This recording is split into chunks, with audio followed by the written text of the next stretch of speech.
They told you kale was a superfood. They told you it was discovered, packaged, perfected, sold back to you in plastic bags at $8 a bunch.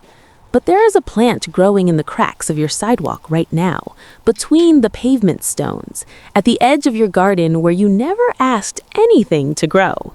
It has been there longer than your city, longer than the idea of a city. It fed civilizations that are now dust, and armies that no longer have names, and children who would have starved without it. You have probably pulled it out by the fistful and thrown it away. That plant is purslane. And what happened to it is not a story about neglect. It is a story about design. Welcome to Ancient Food Files, a channel dedicated to the plants, the foods, the living knowledge that history tried to bury. We believe that what is forgotten is not always gone. Sometimes it is simply waiting. If you are new here, consider subscribing, not for an algorithm, not for a number, but because this kind of knowledge disappears when no one is keeping watch. Every subscriber is one more person who remembers. Now, let us go back. The oldest written record of purslane, Portulaca oleracea, appears in Sanskrit texts dating to roughly 600 BCE, but the plant itself is far older than any record anyone thought to keep. Archaeobotanists have found its seeds across the Indus Valley, in the kitchens of ancient Egypt, and preserved in the charred remains of Greek hearths from before the Classical Age. It was not cultivated. It arrived on its own, pushed itself into disturbed ground, and stayed. The ancient Greeks called it androchny, a word so old its original meaning has blurred. What remains is the sense of something persistent, something that holds the ground. In India, it was called luni, a name still used in parts of Rajasthan today, where the plant grows wild along the edges of millet fields, just as it has for thousands of years. Ayurvedic medicine classified it as cooling and cleansing, capable of reducing what the old texts described as inner heat. It was prescribed for inflammation, for fever, and for conditions of the blood. Across northeastern North America, the Haudenosaunee used purslane long before European contact. Indigenous communities across the Southwest mixed it with corn, squash, and beans. It was not garnish, it was essential. Across North Africa and the Middle East, oral traditions describe purslane as food for the lean months, the time between harvest and planting when stored grain was running low. Purslane was almost always there first, already growing, already edible. The plant itself is not impressive. It grows low to the ground, almost deliberately avoiding attention. Its stems are thick and reddish and succulent, branching outward in a flat mat that can spread half a meter in every direction. The leaves are small, smooth, and slightly rubbery with a faint, waxy sheen.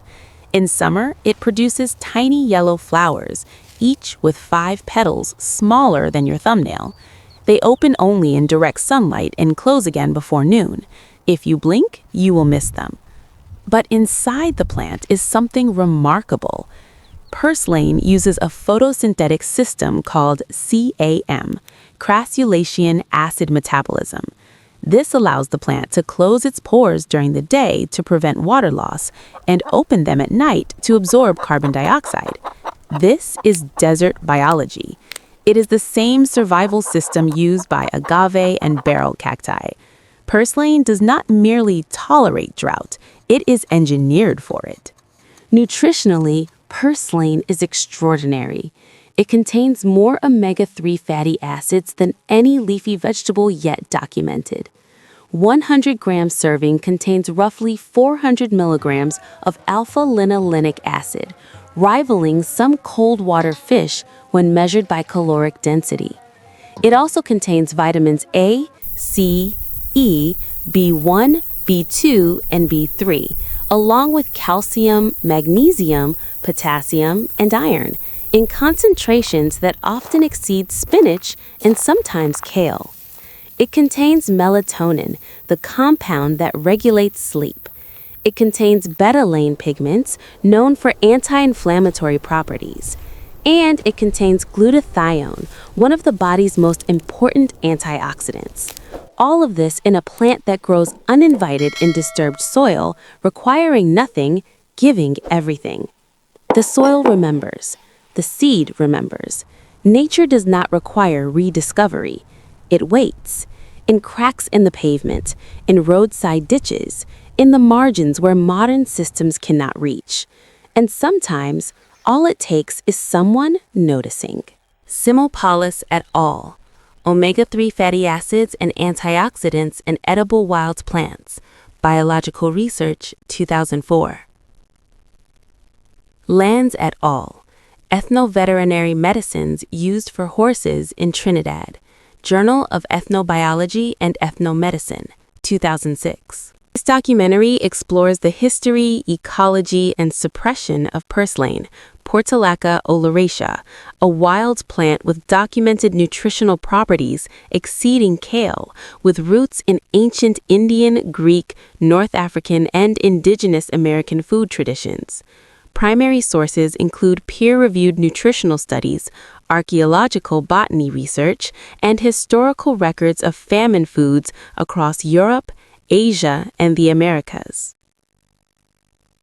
Nature Lost Vault is dedicated to recovering lost food knowledge before it disappears entirely.